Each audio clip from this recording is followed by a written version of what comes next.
Merci Seigneur. Alléluia. Nous bénissons le Seigneur pour sa présence et nous le louons parce qu'il est fidèle et bon au nom de Jésus. Alléluia. Amen. Nous allons avancer dans la parole. Nous sommes dans nos 3 jours de jeûne. Que Dieu nous permette de rester dans cette atmosphère au nom de Jésus. Alléluia. Nous bénissons le Seigneur pour ces 3 jours que nous prenons chaque mois afin de nous rapprocher de Dieu. Voilà l'objectif de ces 3 jours, nous rapprocher de Dieu. Voilà l'objectif de ces 3 jours, répandre nos cœurs devant sa face. Alléluia. Pendant que nous sommes sur cette terre, nous nous sacrifions pour notre Dieu, afin d'être plus proches de lui. Et je crois que ce sacrifice que nous faisons chaque mois, non seulement Dieu nous permettra d'en profiter sur cette terre, parce que cela va impacter notre vie, mais aussi dans le siècle à venir, et nous permettra de rentrer pleinement dans la vie éternelle, au nom de Jésus. Alléluia. Aujourd'hui, nous voyons, pour nos 3 jours de jeûne, un enseignement important. Je vais parler de l'esprit d'égarement. L'esprit d'égarement. C'est vrai que c'est une année de prospérité, mais je ne crois pas qu'il y a de la prospérité en dehors des voies du Seigneur.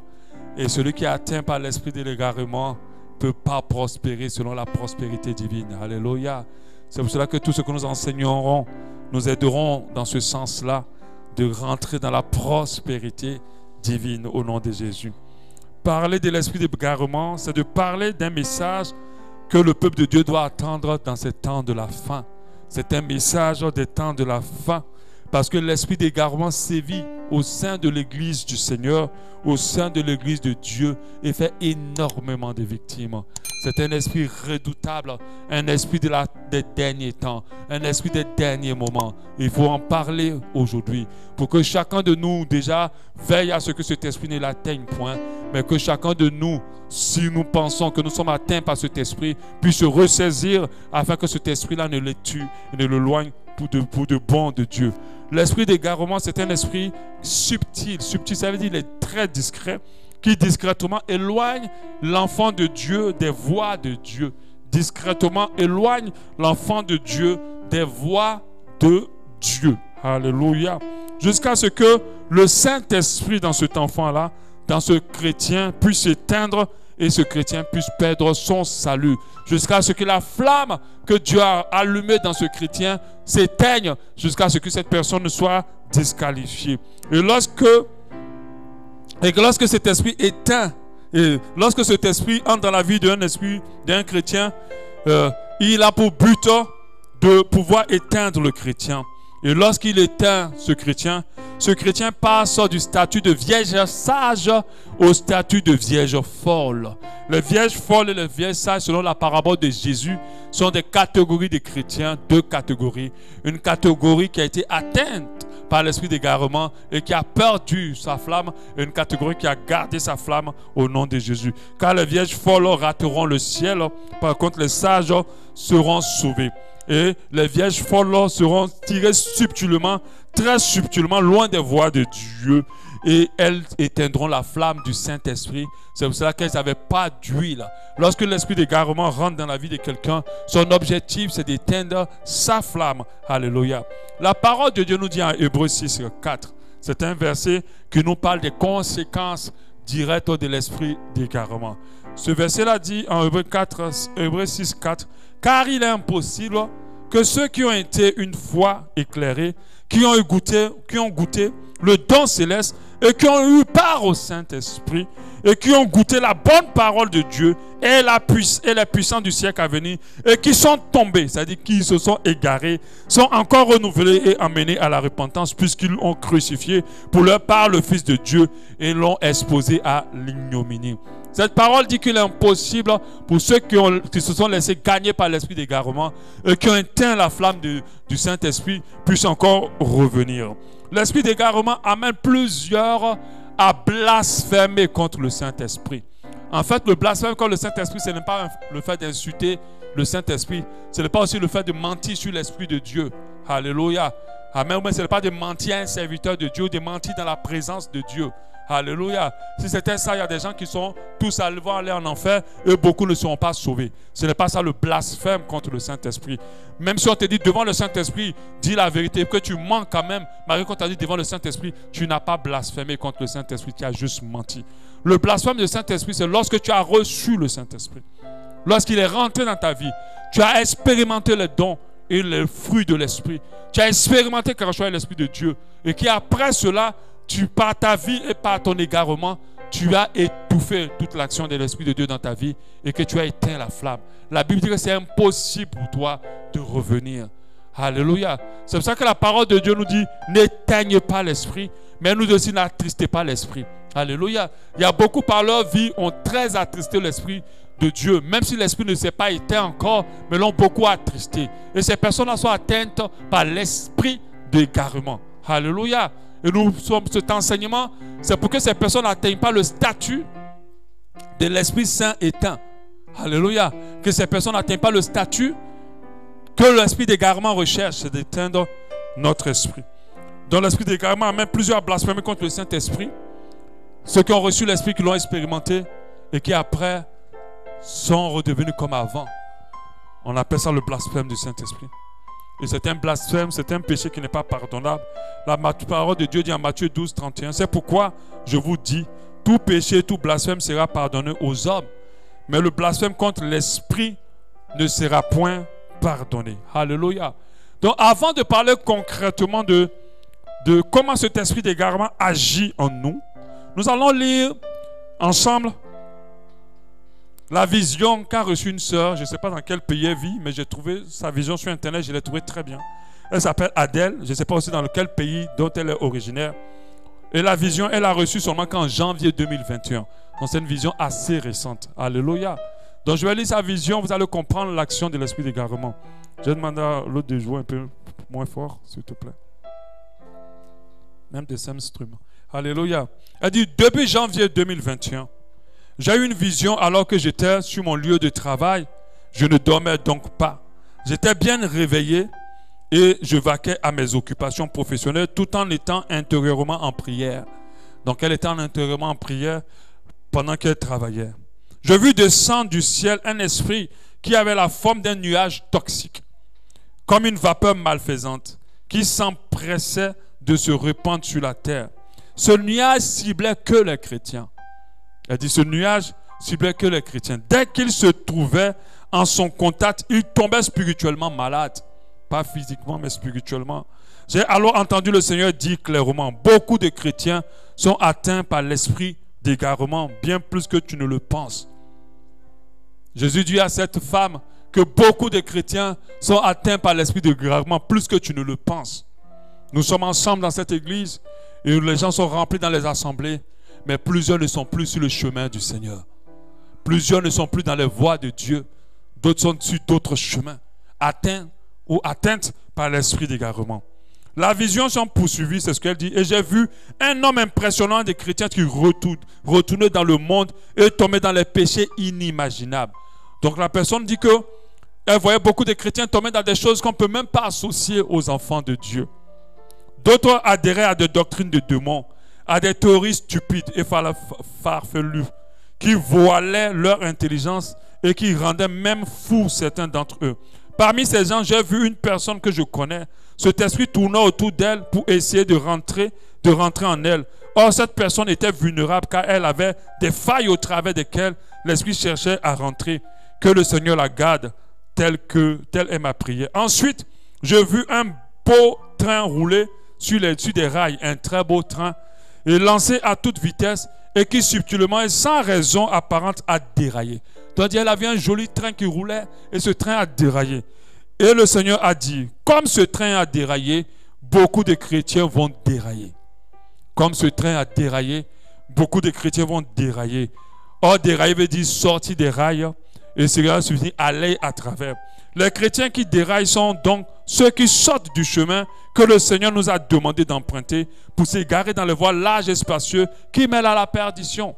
La Bible dit que la parole de Dieu dit que large et spacieux, la voie qui mène à la perte, à la perdition. Mais celle qui nous mène au ciel, c'est une porte étroite, c'est une porte difficile, c'est une porte pas évidente. Et beaucoup ont déraillé. Mais comment est-ce possible? Pourquoi ce train a-t-il déraillé? Pourquoi, Seigneur? Donc elle pose la question. Ai-je demandé? Vous savez, pour ceux qui ont l'habitude de l'Esprit de Dieu, des fois tu te retrouves à parler avec le Saint-Esprit. Alléluia. Ça nous a tous presque arrivé. Des fois tu te retrouves, il parle, tu parles, et vous avez une conversation. Et c'est ce qu'elle a eu avec le Seigneur. Ai-je demandé? En effet, le train semblait être neuf. Donc il disait que le train était en apparence bien. Il n'y avait pas de faille en fait en apparence. Et parfait était son état.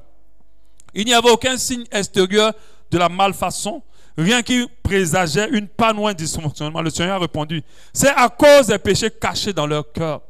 Comme je l'ai dit, nous serons qualifiés ou disqualifiés par la vie secrète que nous avons. C'est-à-dire en apparence, on peut être des très bons chrétiens, mais ce que nous vivons derrière, c'est ce qui va nous qualifier ou disqualifier. Et c'est des fois là-bas que l'esprit d'égarement agit complètement et totalement. Elle dit, en apparence, Dieu s'est dit que c'est à cause des péchés cachés dans leur cœur. Et j'ai alors vu un tas de chrétiens beaux, propres, sur eux à l'extérieur, mais dont l'intérieur était rempli de ténèbres. Ils étaient des chrétiens zélés, bien, mais l'intérieur était rempli de ténèbres. Parmi eux, il y avait des chrétiens rancuniers qui refusaient de pardonner. Mais j'ai surtout vu des chrétiens qui étaient remplis de convoitise et d'envie. Ceux qui prêchaient la parole pour obtenir des honneurs et de l'argent. Je voyais des chrétiens qui prêchaient la parole pour les honneurs et l'argent. En plus de cela, ils pratiquaient des péchés sexuels sans que cela ne leur pose le moindre problème dans leur conscience.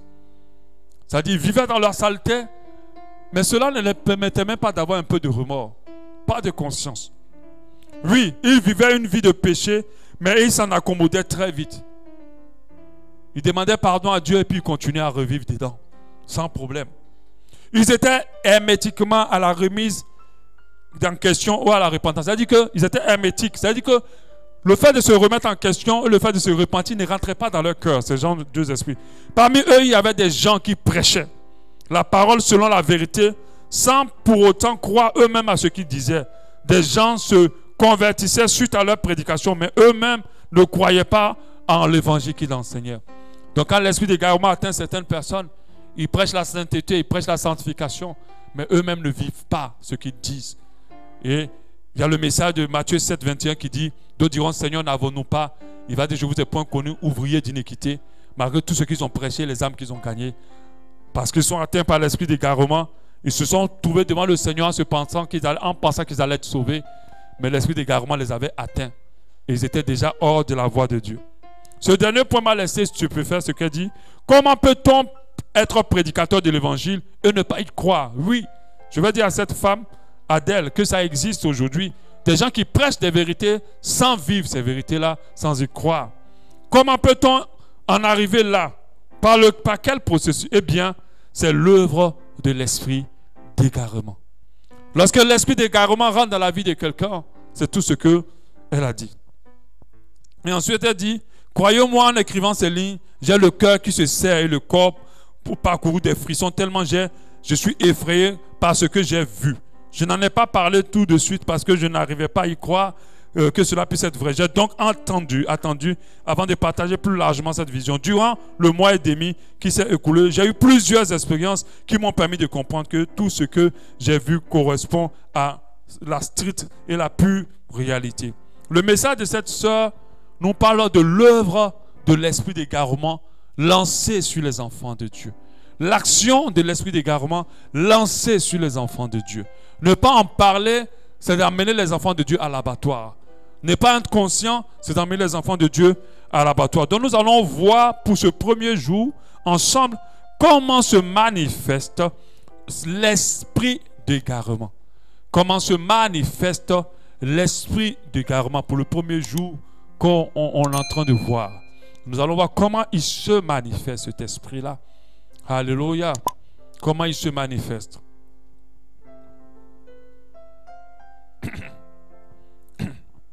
Avant de voir sa manifestation, je vais nous ramener sur l'histoire de Balaam. Balaam était un devin qui bénissait, les gens étaient bénis, et qui maudissait, les gens étaient maudits. Et Balaam était utilisé par Dieu. Donc, c'est-à-dire que l'Esprit de Dieu était sur lui. Les ennemis du peuple des Juifs sont venus le voir pour qu'il maudisse le peuple. Et Balaam n'a pas voulu au début. Il a refusé. Il allait plutôt consulter Dieu. Dieu lui a dit, ne pars pas. Et quand il a dit, ne va pas, ceux qui voulaient de lui sont venus encore le solliciter avec beaucoup plus d'argent. Et quand ils sont revenus, il est encore allé consulter Dieu. Et Dieu lui a dit, cette fois-ci, pars. Mais en fait, Dieu l'avait expressément égaré. Dieu l'avait expressément mis dans une mauvaise voie. Dieu l'avait expressément mis en erreur. Balaam était égaré. En partant sur le chemin, devant, il y a la mort qui l'attendait. En partant sur le chemin, devant, il y avait sa destruction. Balaam, quand il s'est mis sur ce chemin-là, il était convaincu qu'il était dans la volonté de Dieu. Mais en réalité, il n'était pas dans la volonté de Dieu. Et lorsque l'esprit d'égarement agit dans la vie de beaucoup, ils pensent qu'ils sont en train de marcher selon les voies de Dieu, mais pourtant, ils ne sont plus dans les voies de Dieu.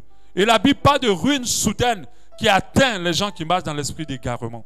Donc, comment cet esprit-là se manifeste? Le premier point de la manifestation de cet esprit, c'est qu'on perd la force dans notre foi. On perd notre foi. La première manifestation, quand je dis la force dans notre foi, on a envie de suivre Dieu correctement comme au départ, mais on n'a plus de force pour le faire comme au départ. On va aussi des fois perdre notre foi. Vous savez, on peut être toujours dans l'église et ne plus avoir la foi. On peut servir Dieu et ne plus avoir la foi. On peut s'appeler chrétien et ne plus avoir la foi. Lorsqu'on parle de foi, on parle exactement de quoi? On a aujourd'hui travesti la vraie raison pour laquelle le mot foi existe. On a traduit le mot foi à cette espérance qu'on met en Dieu pour nous donner tout ce qu'on veut. À cette conviction que Dieu va nous apporter des choses. Je vous assure, si c'était ça la principale définition de la foi, personne ne serait dans la pauvreté. Parce qu'à plusieurs reprises, on a cru et rien ne s'est passé. Et les choses ne sont pas passées comme on veut. La foi sans la volonté de Dieu, ce n'est pas la foi. Nous devons manifester la foi dans la révélation de Dieu. Si Dieu ne t'a rien dit, tu ne peux pas manifester ta foi, sinon tu la manifestes en rien, pour rien. Si tu n'as pas reçu une révélation de la part du Seigneur, si tu mets ta foi dans quelque chose que Dieu ne t'a pas dit ou révélé, tu ne manifestes pas la foi, tu manifestes ta foi pour rien. Rien ne se passera. Parce que la foi sans ce que Dieu veut, sans la volonté de Dieu, c'est une manifestation inutile, c'est une manifestation d'une convoitise, c'est une manifestation de quelque chose où on pense que Dieu va faire ce que nous on veut. Alléluia. C'est dans le go de Dieu, après le go de Dieu que nous manifestons notre foi. C'est sur sa parole que nous jetons nos filets. Alléluia. Comme il a dit aux apôtres avant qu'ils soient apôtres. Il dit, Seigneur, nous n'avons rien trouvé dans cette eau, mais sur ta parole, je jette mon filet. C'est sur une révélation, une parole de Dieu. Je n'ai pas dit la parole que tu as lue dans la Bible. C'est une parole que Dieu t'a révélée, qui a fait que cette parole a pris vie dans ton cœur. C'est sur cette base-là que tu dois manifester ta foi. Nous avons traversé la foi. Nous avons réduit la foi à un instrument de convoitise pour obtenir des choses que Dieu n'a même pas prévues pour nous. Mais je vais te dire, la vraie raison pour laquelle la foi existe, c'est pour espérer qu'au ciel, Dieu a réservé une place pour nous. C'est pour cela que la foi existe. Parce que la Bible dit que celui qui aura cru sans avoir vu, le verra s'accomplir. Dieu ne parle pas de tout ce que tu veux obtenir pour ta vie. Il parle non seulement du ciel, mais il parle aussi de ce qui t'a révélé. Il ne parle pas de ce que toi, tu as choisi et tu as décidé d'y mettre ta foi. Alléluia. Il parle de ce qui t'a révélé. Et il parle principalement du ciel. Parce que personne ne connaît l'adresse du ciel. Mais nous croyons. C'est parce que nous croyons qu'il y a une vie après cette mort que nous sommes dans cette assemblée. Mais malheureusement, beaucoup sont à l'église parce qu'ils estiment que Dieu va leur apporter beaucoup de choses à leur vie. Parce qu'on leur a enseigné de manière erronée la foi. Donc, qu'est-ce qui démontre qu'on a perdu, qu'on est atteint par l'esprit d'égarement? C'est lorsqu'on n'a plus la force dans notre foi. Lorsqu'on perd notre foi. Lorsque cette espérance du retour du Seigneur et du ciel n'a plus de force dans notre cœur. Qu'on est à ce stade-là, fouillons très bien. Il y a un esprit d'égarement qui est en train de travailler depuis.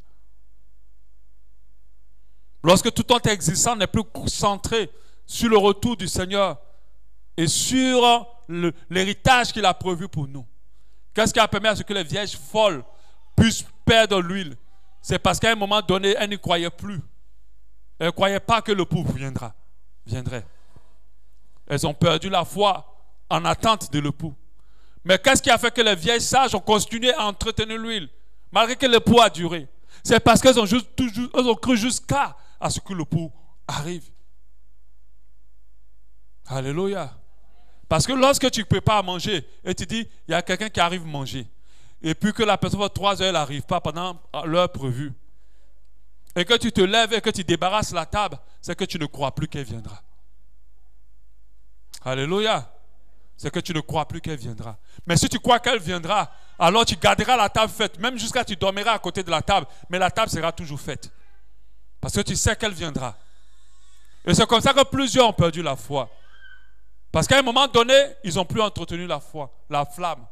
Et les vierges folles, parce qu'elles ont perdu l'espérance au retour du Seigneur, elles ont arrêté d'amasser, d'acheter d'huile pour entretenir la flamme. Donc quand l'esprit d'égarement rentre, on n'a plus la réalité du ciel dans notre cœur. On n'a plus l'espérance du salut. On n'a plus l'attente de la promesse la plus importante de l'enfant de Dieu. On pense aujourd'hui que la promesse la plus importante de l'enfant de Dieu, c'est d'être à la tête et non pas à la queue. Ce n'est pas la promesse la plus importante de Dieu. C'est le salut. Rien ne vaut le ciel. Rien n'est plus beau que le ciel. Rien n'est plus épanouissant que le ciel. Rien ne peut nous faire autant de bien que le ciel. Rien ne peut nous rendre plus heureux que le ciel. Rien n'a une expérience glorieuse que le ciel. Alléluia. Quand tu es dans l'esprit d'égarement, quand il commence à te toucher un peu, tu n'existes plus pour le ciel. Tu n'as plus l'espérance de ton salut. Tu ne te prépares plus pour le retour du Seigneur. Tu ne t'attends même plus à ça. Ce n'est même plus fort dans ton esprit. Quand tu arrives à ce stade-là, l'esprit d'égarement a déjà rongé une bonne partie. Jésus dit en Luc 18:8, je vous le dis, il leur fera promptement justice. Mais au verset à la suite, il dit, mais quand le Fils de l'homme viendra, trouvera-t-il la foi sur la terre? Quand le Fils de l'homme viendra, trouvera-t-il la foi sur la terre? Pourquoi il ne trouvera pas la foi? C'est parce que l'esprit d'égarement aurait déjà fait un travail de profondeur. Beaucoup auront perdu leur foi. Alléluia. Amen. Le deuxième élément dont la dame a parlé, qui est la marque ou l'empreinte ou l'action ou la manifestation de l'esprit d'égarement, c'est le retour au péché sans remords, sans sentiment de repentance.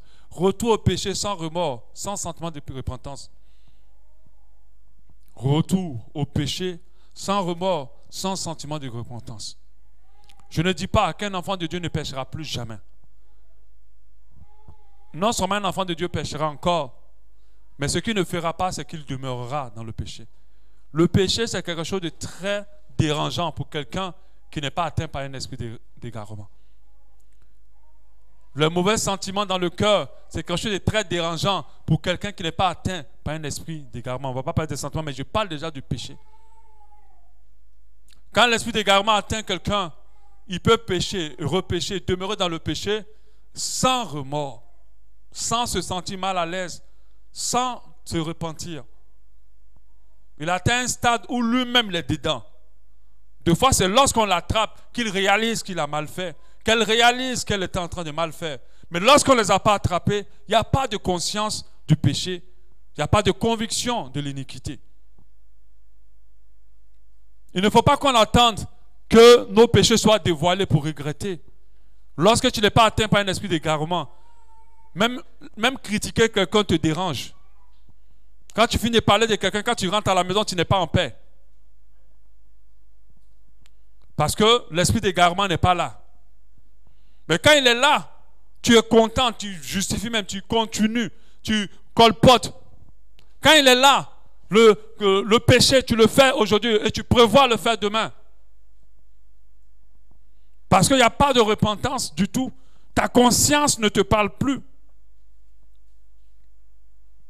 Il n'y a pas de sentiment de remords du tout. Et c'est en ce moment-là que beaucoup sont atteints par l'esprit d'égarement. On va voir le pasteur qui couche les fidèles de l'église, qui programme les hôtels et tout le reste. On va voir la sœur ou le frère qui vole l'argent de l'église tranquillement, ou qui vole l'argent ou l'argent des gens. On va voir quelqu'un qui ment sans se soucier des soucis et qui est à l'aise avec, qui ne se repent même pas, qui finit par croire que ses mensonges sont des vérités. C'est un esprit d'égarement. Parce que quand il n'était pas atteint, même le petit mensonge te dérange. Même le petit péché t'embête. Mais quand tu t'énerves et que tu sors de ta gond, après tu ne te sens pas bien. Il m'est arrivé des fois de me sentir tellement mal parce que j'ai critiqué quelqu'un. Toute ma journée était gâtée. Mais quand tu n'as pas l'esprit d'égarement, c'est normal. Tu te permets de regarder des images malsaines et puis tu es à l'aise. La conscience ne te parle plus. Quelqu'un qui s'égare, c'est quelqu'un qui n'est plus conscient qu'il est dans l'erreur. Quelqu'un qui s'égare, c'est quelqu'un qui n'est plus conscient que ce qu'il fait, c'est mal. Et même quand on te trouve, tu justifies. Tu as des raisons. Même quand Dieu veut te parler à toi, entre le Saint-Esprit, tu trouves des raisons. Et d'autres aujourd'hui entretiennent ce qu'on appelle des péchés mignons. Des choses qui s'autorisent parce que Dieu doit comprendre. D'autres s'autorisent à être dans des relations qui ne glorifient pas Dieu parce que Dieu doit comprendre. Ça, c'est l'esprit d'égarement. Parce que quand tu n'es pas atteint par l'esprit d'égarement, tu es prêt à tout perdre pourvu que tu sois en phase avec Dieu. Pourvu que tu sois en phase avec Dieu. Tu es prêt ou prête à souffrir pourvu que tu sois en phase avec Dieu. Tu es prêt à renoncer à tes envies et à tes convoitises pourvu que tu sois en phase avec Dieu. Tu es prêt ou prête à renoncer à des propositions qui sont tellement alléchantes. Ce n'est pas que tu ne les veux pas, tu les veux. Toi-même, tu as envie de ça. Mais pourvu que tu sois en phase avec Dieu. Et l'une des manifestations les plus authentiques, c'est lorsque la personne demeure dans le péché sans remords. Sans esprit de repentance. La parole de Dieu dit en Proverbe 26, 11, comme un chien qui retourne à ce qu'il a vomi, ainsi un insensé revient à sa folie. Proverbe 26, 11, comme un chien retourne à ce qu'il a vomi. C'est horrible de manger ce que tu as vomi. C'est horrible, mais beaucoup retournent à ce qu'ils ont abandonné. Et ils retournent à ça sans remords. Ils sont à l'église, ils vivent très mal dans le péché, mais ils n'ont pas de problème avec. Et d'autres même vont chercher même à influencer. Parce que moi je dis une chose, je dis, c'est bien beau, c'est déjà grave d'avoir des péchés personnels. Mais c'est encore grave lorsque tu veux commettre le péché avec quelqu'un d'autre. Parce que c'est que tu n'aimes pas cette personne. Tu ne penses pas à son salut. À cause de penser au salut des gens, il y a des choses qu'on ne peut plus se permettre. Tu te dis, oh pasteur, j'ai un problème d'impudicité. Pasteur, j'ai un problème d'impudicité. Ressaisis-toi. Parce que l'impudicité que tu es en train de commettre, c'est ou celle avec qui tu commets, c'est des âmes que Dieu veut sauver. Si tu ne les évangélises pas, ne les tire pas vers le bas. Amen. Mais quand l'esprit d'égarement rentre, on ne tient plus compte de tout ça. On regarde à ce qu'on veut et pas à ce que Dieu veut. Une autre manifestation de l'esprit d'égarement, c'est l'amour, l'attachement aux doctrines de démons croyant être la vérité. On ne supporte plus la voie étroite et les choses justes de la parole de Dieu. On préfère maintenant ce qui est facile et on préfère les choses terrestres. Il n'y a pas meilleure manière d'être atteint par l'esprit d'égarement lorsque notre priorité de vie, ce n'est plus les choses spirituelles. On est attaché maintenant à des mauvaises doctrines et à des choses terrestres. Alléluia. Il y a beaucoup dans les assemblées, dans les églises et dans les sectes qui ne suivent plus Dieu, mais qui suivent des hommes, qui suivent des pratiques. Ils sont égarés. Parce que dans l'égarement, il y a le mensonge. Si tu t'attaches à un mensonge, tu vas t'égarer. Si tu t'attaches à un système erroné, tu vas t'égarer. Si tu t'attaches à une assemblée qui ne te fait pas connaître la vérité, tu vas t'égarer. Et des fois, les gens défendent beaucoup les doctrines, les assemblées, les concepts, mais ne défendent pas la parole de Dieu. C'est-à-dire, leur cœur est plus attaché à tout ça qu'à la parole de Dieu. Alléluia. Et beaucoup s'égarent comme ça parce que la priorité pour eux, ce n'est pas de chercher la vérité. La priorité, c'est de chercher quelque chose qui va les aider à mieux vivre sur cette terre. Donc la vérité ne va pas être leur priorité. Voilà comment beaucoup se sont égarés. Vous voulez prêcher la vérité, ça ne passe pas. Prêchez-les ce qui leur convient. Moi, j'ai vu des gens qui disent que cette église, on parle trop de ça. Nous, on veut prêcher, que nous prêchent les choses de profondeur. On estime que prêcher le salut, prêcher la consécration, prêcher l'amour du prochain, c'est le béaba de la foi chrétienne. Mais non, ce n'est pas le béaba. C'est le squelette même de la foi chrétienne. Parce que sans ça, aucune foi, aucune vie chrétienne ne peut tenir. C'est le pilier. On appelle ça le fondement. Peu importe la beauté de ton immeuble, si on enlève le fondement de l'immeuble, l'immeuble s'écrase. Mais si on enlève la hauteur de l'immeuble, le fondement reste. Alléluia. Donc beaucoup ont dit que nous prêchons les bases, on donne du lait aux enfants. Non, ce n'est pas du lait. Ce n'est pas du lait. C'est la parole aujourd'hui, comme je l'ai dit, les chrétiens d'aujourd'hui ont besoin qu'on leur renouvelle l'évangile. C'est la parole qui nous aide aujourd'hui à nous tenir dans la foi. Nous existons pour être qualifiés pour le ciel. Et lorsque l'esprit d'égarement rentre, tu vas aller sur Internet, pas pour chercher les choses qui vont te rapprocher de Dieu, mais tu vas aller chercher les choses qui vont te permettre de mieux vivre ta vie. C'est à ce moment-là que tu rentres dans l'esprit d'égarement. Tu ne vas pas sur Internet pour écouter les messages qui vont te permettre de connaître ton état véritable, d'exposer tout ce qui est dans ton cœur et dans ta vie, afin que tu te corriges pour plaire à Dieu.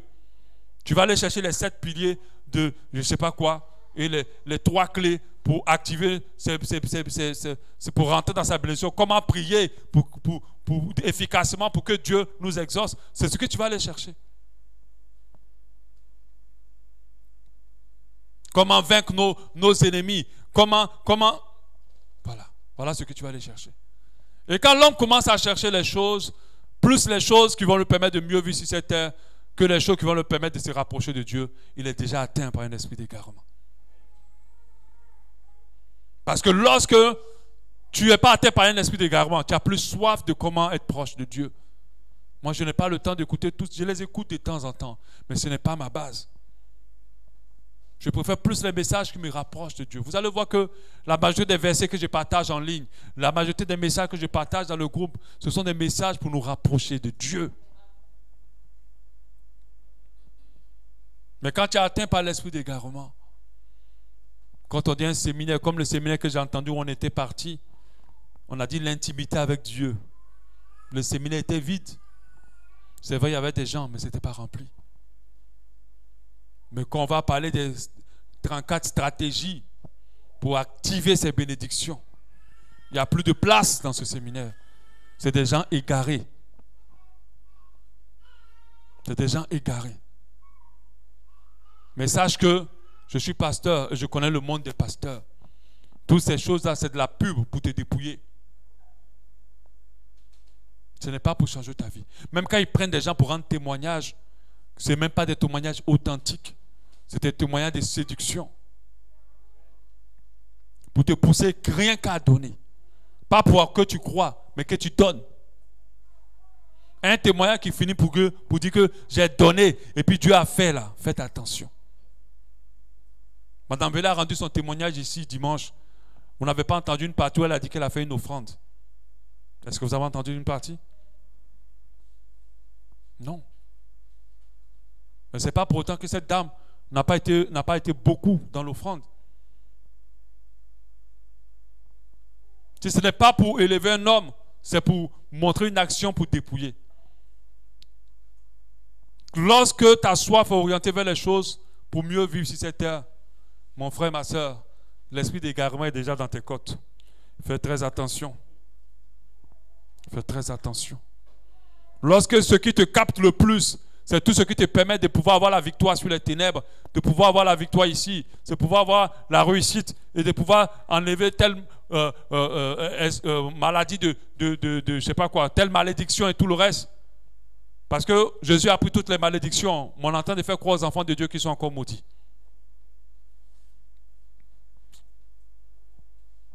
L'esprit d'égarement. 2 Timothée 4, 3 dit, car il viendra un temps où les hommes ne supporteront pas la saine doctrine. Oui, ce que je vous enseigne, c'est la saine doctrine. Ce n'est pas tout le monde qui aime ça et qui supporte ça. Je n'aime pas. Mais ayant la démangeaison d'attendre des choses agréables, ils se donneront une foule de docteurs selon leurs propres désirs. En fait, c'est ce qui est dans leur cœur, les désirs de leur cœur qui cherchent les enseignements qui leur conviennent. Vous verrez rarement les assemblées où on prêche la saine doctrine est remplie autant. Et plusieurs ont commencé par la saine doctrine et se sont améliorés. Ils appelaient ça l'évolution. Ils ont appelé ça l'évolution. Tu ne peux pas rester encore sur les trucs d'avant.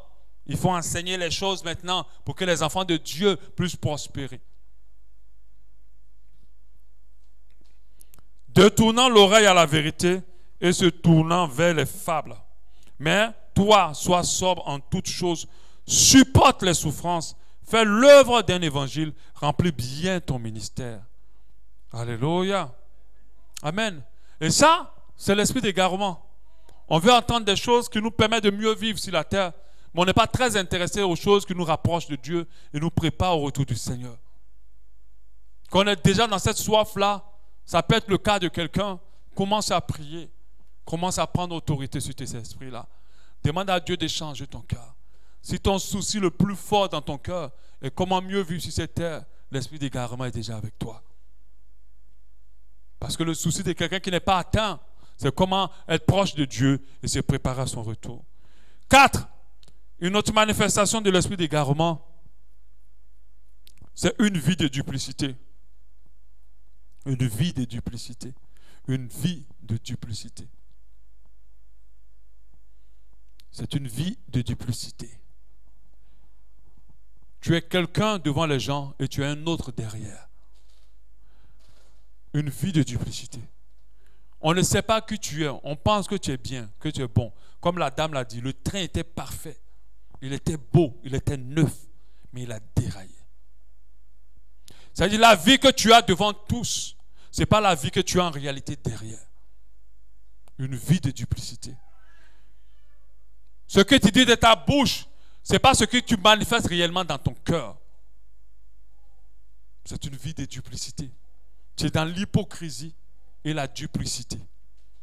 Vous venez à l'église, vous partez partout, vous servez Dieu, vous montrez aux gens que vous êtes spirituel, pendant que vous savez que vous avez une autre vie qui n'a rien de spirituel, qui est de loin charnel et plus grave que les gens du monde. La Bible dit que vous êtes arrivé à un point que l'impudicité au milieu de vous est plus terrible même que ce qu'on trouve dans le monde.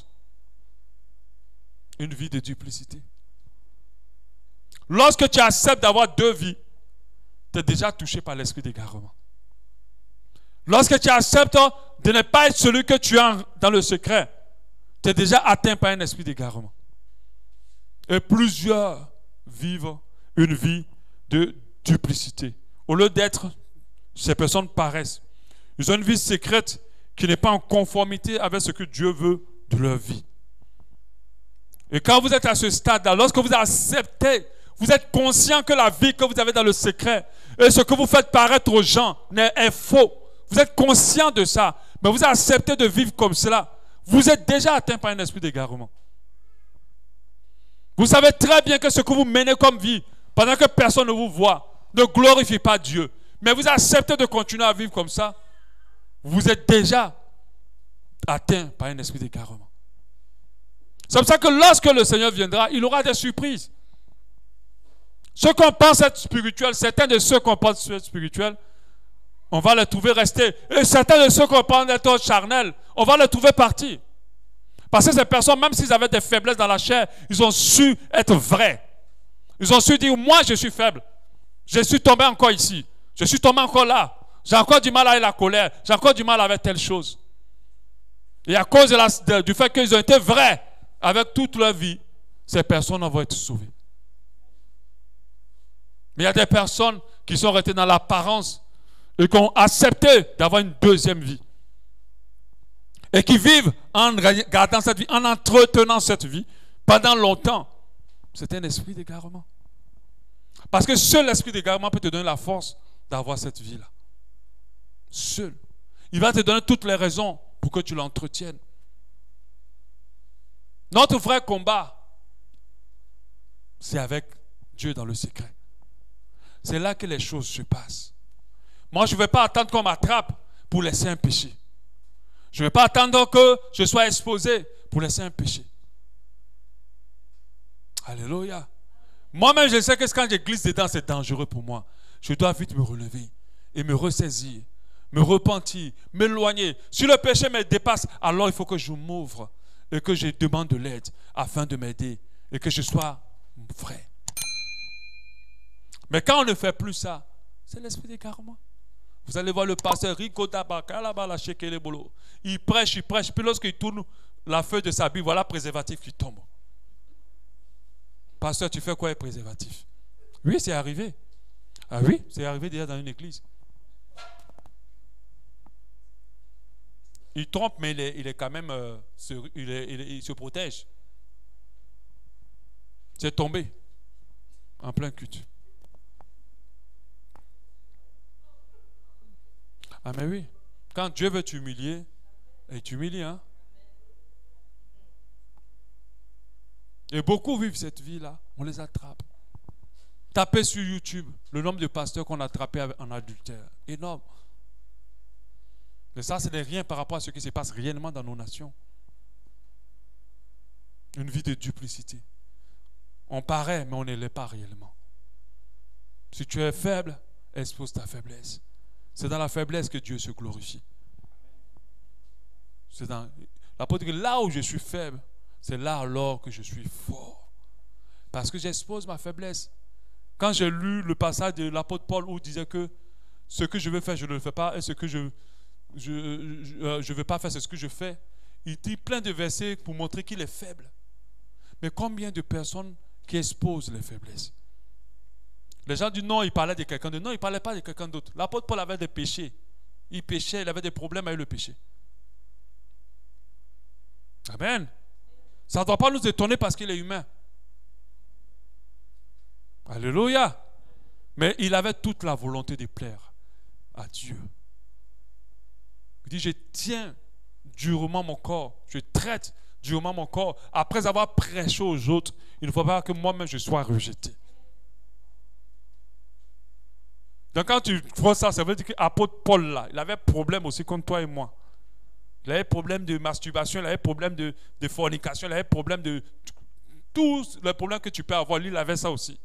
Parce que c'était un humain. Et il a dit, mais tellement on l'a sacralisé, tellement là, on l'a mis dans le niveau de saint, on s'est dit, il n'a pas péché.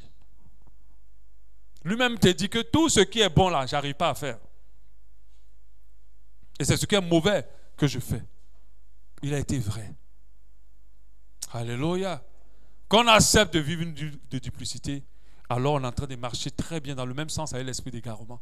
Et l'esprit d'égarement, il fait qu'il marche dans la voie où tu dois aller. Mais en même temps, il te marche, tu vas avoir une voie qui va se créer autour. Et vous allez continuer à marcher. Ça va commencer par d'abord des trucs simples. Après, ça va commencer par des trucs un peu légèrement marqués. Après, tu vas te rendre compte que tu es très loin de Dieu. Tu n'es plus là où Dieu te veut. Et des fois, quand on arrive à ce stade-là, c'est très difficile de recommencer, de revenir. Et quand Dieu t'aime beaucoup, il met un scandale sur ta tête. Parce que le scandale là, c'est pour sauver. Et si tu es humble, tu reviens sur le chemin. Alléluia.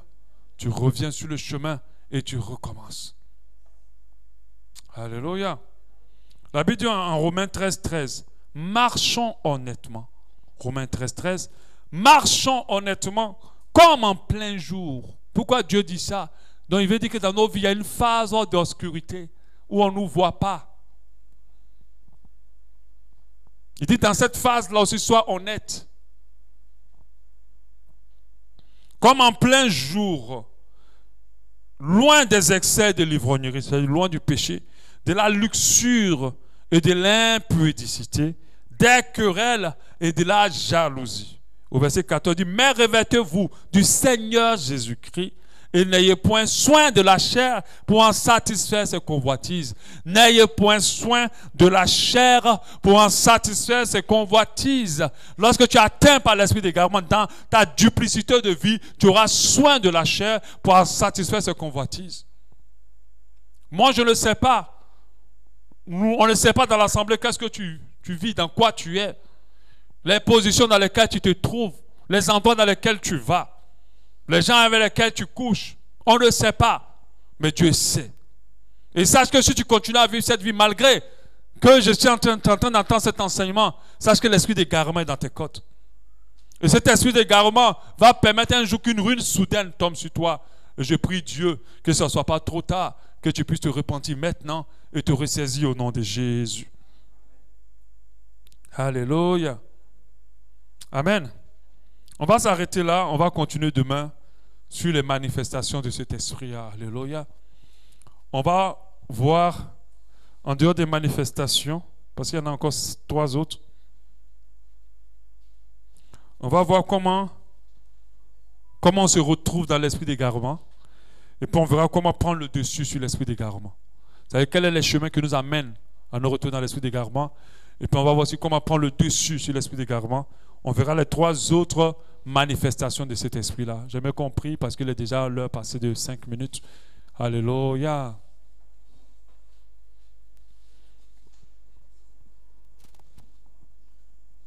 Merci Seigneur Dieu. Si tu es concerné vraiment par cet enseignement, si à un moment donné de ta marche, tu penses que tu étais atteint par cet esprit, je t'encourage à te repentir devant Dieu.